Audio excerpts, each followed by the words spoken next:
Welcome to Orange County Power Players, where we spotlight the personal, professional, and financial success stories of OC's top leaders. Here's your host, Danny Flores. Welcome back to OC Power Players, where I interview some of the most successful people in Orange County.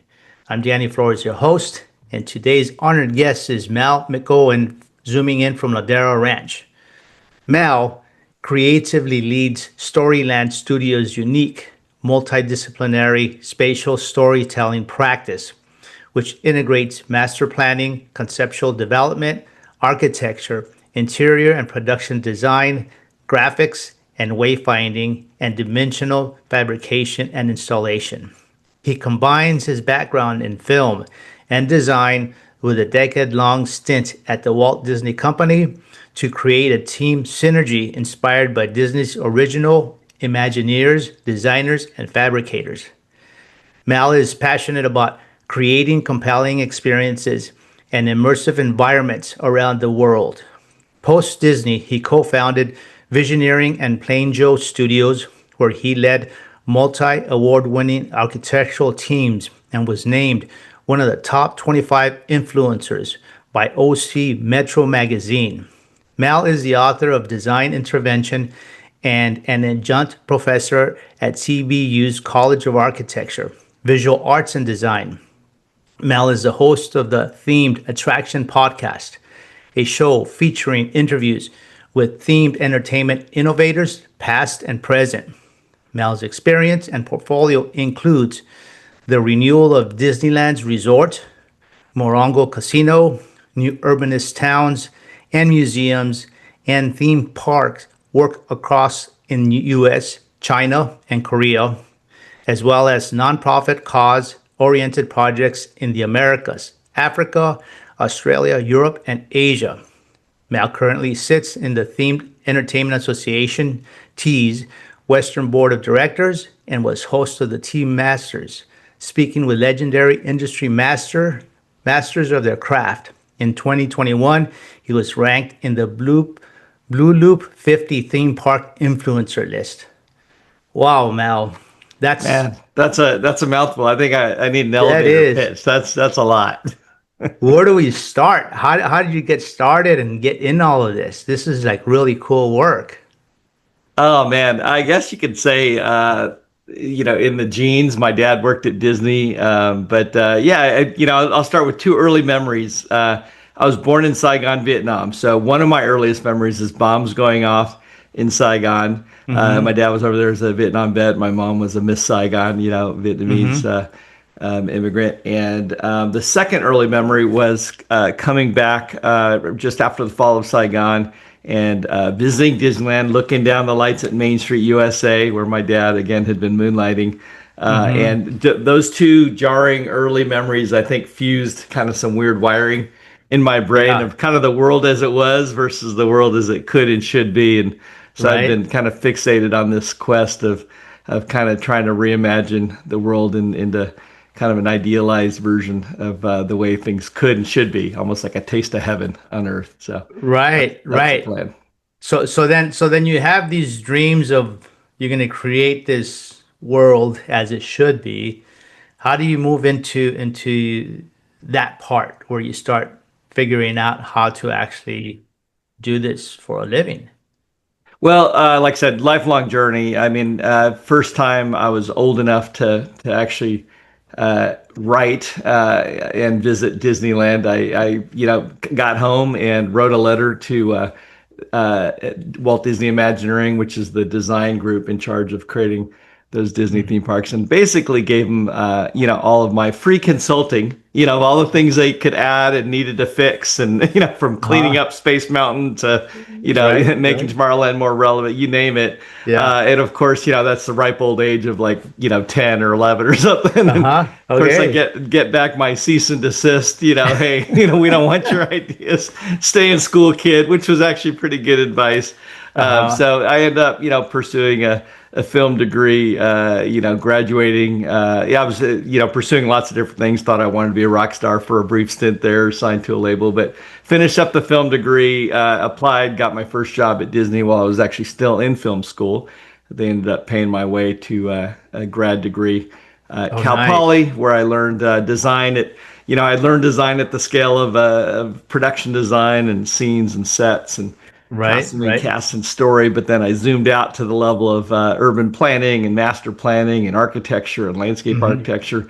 And so really kind of was able to fuse that multidisciplinary background. It wasn't really till later that I realized that I kind of was following Walt Disney's path from really originally a visual storyteller, animator, filmmaker to creating things at the scale of urbanity and where people could actually Right. do life, or spend, so you could spend a few hours or spend a few decades, really. And that's really kind of that, to me, fairly linear path, even though I probably Right. wouldn't have been able to kind of map that out for myself. It all seemed to be fairly logical at the time.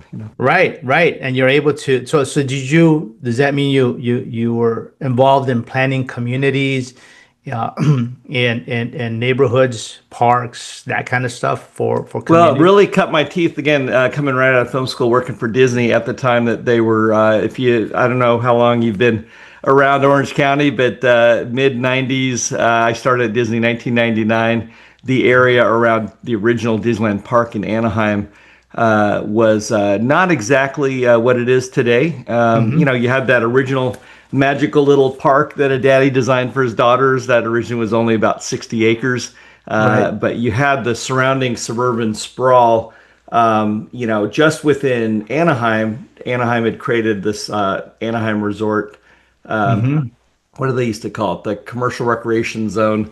That was about a 2 square mile area, Hmm. which sounds nicer than it really was. Because what it was these, motels, single story motels that were built in the 50s, the Jack and Jill Motel, the Heidi Inn. I think the Right. Alpine Inn's Right. still surviving, but you could kind of walk up and down the streets and you could rent them by the hour, for the hookers, or rent them by the month for the families that were about to be homeless.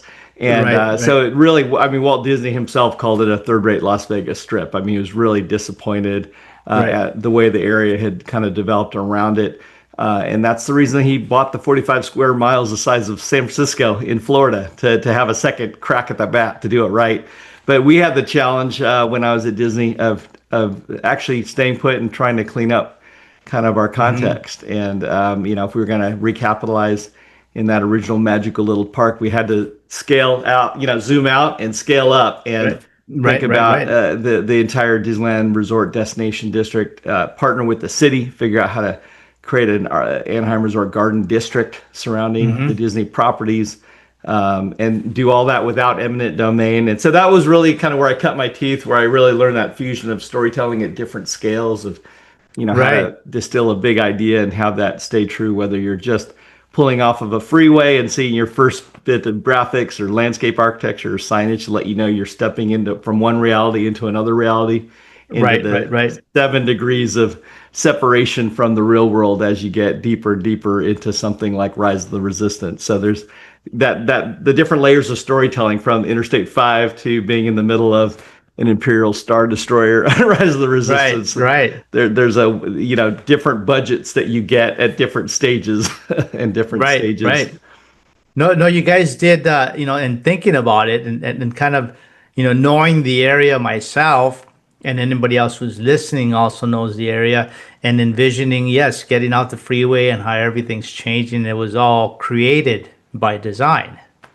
Absolutely, yeah, and the partnerships involved with Caltrans, with the city, with the different design development, construction companies. It really Hmm. was a team effort. I mean, that's the thing. One of the things I love about what I call spatial storytelling, Hmm. Disney calls it Imagineering, is the way that it really is this collective art form. At Disney, we would talk about there's much more than just, say, architecture. For example, architecture Right. is one of about 140 different disciplines that it's required to pull that kind of multi-layered storytelling experience and placemaking off. So just Right. within our humble little 120 person firm, we have Hmm. a fully licensed architecture practice, master planning, landscape architecture, environmental graphic design, show set design, writers, branding experts, technology, interact. But that's just with one boutique spin-off firm. But that's kind of what it takes. It's so much more than just one artist or one kind of visionary. You really you need to kind of figure out how to facilitate and almost be the conductor for a grand orchestra of quite a motley crew of talent. Yeah, exactly, right. So that was like great experience being under the Disney umbrella to learn and practice all of that, so you can go out and create your own firm to have 120 persons or 120 people there being kind of orchestrated to create these visions.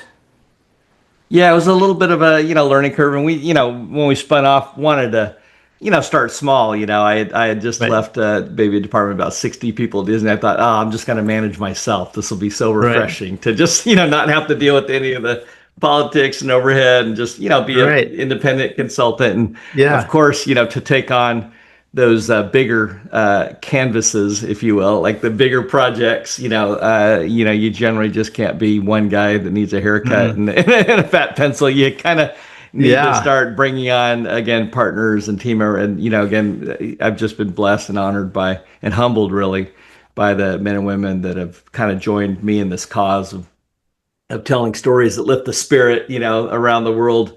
For example, my architectural partner, Jeff Dameron, is actually my neighbor here in Ladera Ranch. And we're, friends. We've been collaborating since the turn of the millennium. But, 20 years later, after multiple collaborations and friendships, he was willing to leave the world's largest architecture engineering firm, AECOM, to join me kind of on this journey and to lead up our design documentation team. So it really has been just amazing, and under Jeff, the additional interior designers, the landscape architecture practice that we've started recently. Again, one of my other partners, Rob Moffett, was a principal in a wonderful Irvine-based landscape architecture firm, EMA Design. And EMA was founded by one of my mentors, Ron Izamita, who sadly passed away a few years ago. But Ron was a Harvard grad, and I could go on and on about Ron. He's kind of my, Jedi master, Okay. Yeah. Karate Kid mentor. But, there's just amazing firms. The world that's been influenced out of Orange County is really kind of surprising when I tell people that, hey, if you've been to the Petronas Towers in Kuala Lumpur, if you've been to Dubai and the Dubai Mall and the Burj Khalifa, all that master planning came out of folks that learned on this grand canvas called the Irvine Ranch, how to think at different scales than a normal architect operating on a single block, really, if they're lucky to have an entire block to do some high-rise building. That's about as big of a canvas as they typically get in those big city firms.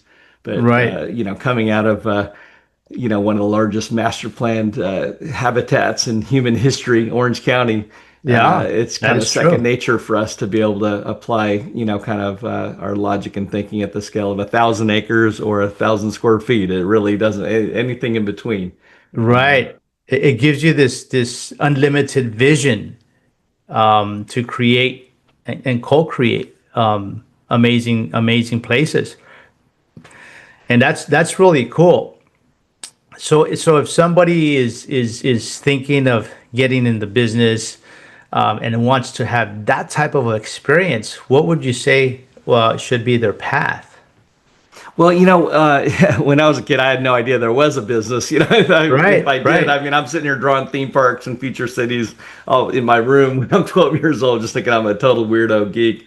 And I wish that there was even a video game, the Roller Coaster Tycoon, or some of the games that are out there now. But the reality is, I sit on the board of an organization called the Themed Entertainment Association, and we've made a really intentional outreach to really kind of intake that next generation of what we call three-dimensional storytellers, placemakers, and imagineers. So we have a huge next-gen program and outreach. Here in Southern California, it's great because I'd say between here and Orlando, they're kind of two of the hubs that we constantly doing social events and gatherings. We've been able to kind of create a presence with different schools, from Cal Arts to Rhode Island School of Design, SCAD, Savannah College of Art and Design. So lots of different great programs, including the one that I've helped start and teach at CBU in Riverside, within that College of architectural, arts, visual design. Right. And so to be able to kind of really help students understand that, look, there's no one path. You don't have to be a Renaissance, visionary like George Lucas and a master artist and an illustrator. I mean, really, it takes this, like I said, this motley crew to pull off this kind of collective art form. So again, if you're really math oriented, you want to be an engineer, there's definitely need for people that do math. There's a real need for people that are business strategists and that can do real estate development pro formas, on the back of the envelope, like there's no there's no right. So it really takes all those different skill sets to pull this stuff off, and we're blessed and unique in terms of just within our team at Storyland Studios to have some of those different, from strategic storytelling to interactive digital storytelling to all of the design disciplines it takes to create stories with spatial storytelling. But that's what we try to let students know, that, hey, just figure out your talent, your passion, your wiring, get really good at one thing, even if you want to ultimately be the studio head and call all the shots and do all the creative, great. Well, you better come in as an entry point as being kind of almost like a master of one before you're a master of none. Right. Jack of all trades, master of none kind of a thing. Yeah, that doesn't work in art. You kind of need to start off, at least that's the normal entry approach, because we have a lot of people that want to come and be a creative director or be, I'm going to do a theme park, It's like, all right, good luck with that. Right. You got to start. Yeah. And that makes sense, to be able to get really good at one thing. I have 4 boys, and they're starting out because they're in their early 20s, finishing up college or just finished college. And you got to figure out, trying to figure out your path, but get good at one thing really good, because now you can add value, right? In anywhere you go, if you're really good at one thing, you can add value. And then from there, you can kind of scale out from there and figure it out. Exactly. And just grow and make a name for yourself. And then I say it carefully, things will get a little bit easier. not easy though. It's never easy, right? Not unless you're slacker. Yeah, you want to keep pushing, keep learning, keep trying new things, for sure. Well, just because you're slacking doesn't make things easy, because that's true. Price for that too, right? Yep. You learn. You live and learn. Pay for that in a different way. Yep. Yeah. So as we wrap up our interview, what does the next 6 to 12 months look like for you?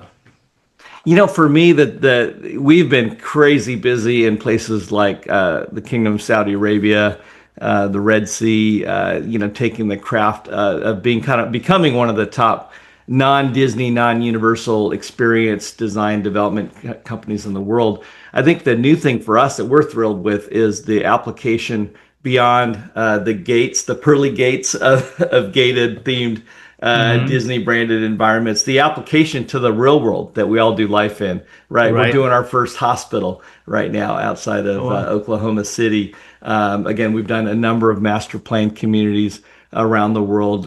We're bringing intellectual properties, whether it's Hard Rock, whether, you name it, Margaritaville, into places that people can do life in. So you can live on vacation, live as a rock star, live a different life than the day to day. So I think that application into live, work, play environments is something I'm really excited about. Here in Orange County, we've been able to do the master plan for Saddleback Church. They've got a beautiful 100-acre. They've got 200-acre campuses, one in Lake Forest, another one in San Juan Capistrano. We've been able to re-envision, master plan those. My partner had done the Waldorf Astoria, Monarch Beach. So getting back into some of our roots in terms of hotel hospitality design. He was doing that while I was doing the Grand Californian Hotel, letting people spend the night in an immersive environment for the first time. So we're thrilled at just, even in my hometown here down the street from Ladera Ranch, River Street Market, some of the new food and beverage, retail, lifestyle dining. To me, that stuff, is not that different than, again, what you have to pay Disney $150 to step in from a world that is chaotic and hectic and stressful through a threshold and into a world that's ordered and intentional and evokes certain emotions and feelings. And that's exactly what we do now with our projects, whether they're kind of in a park, within the gates of a theme park, or in the real world that we get to do daily life. So that's been a huge blessing. Not only do that around the world, but then now increasingly to get to do that in our own backyard. So Right, right. So that sounds like you're having such a great time, and it's so gratifying in what you decided to do and how your business has just kind of exploded.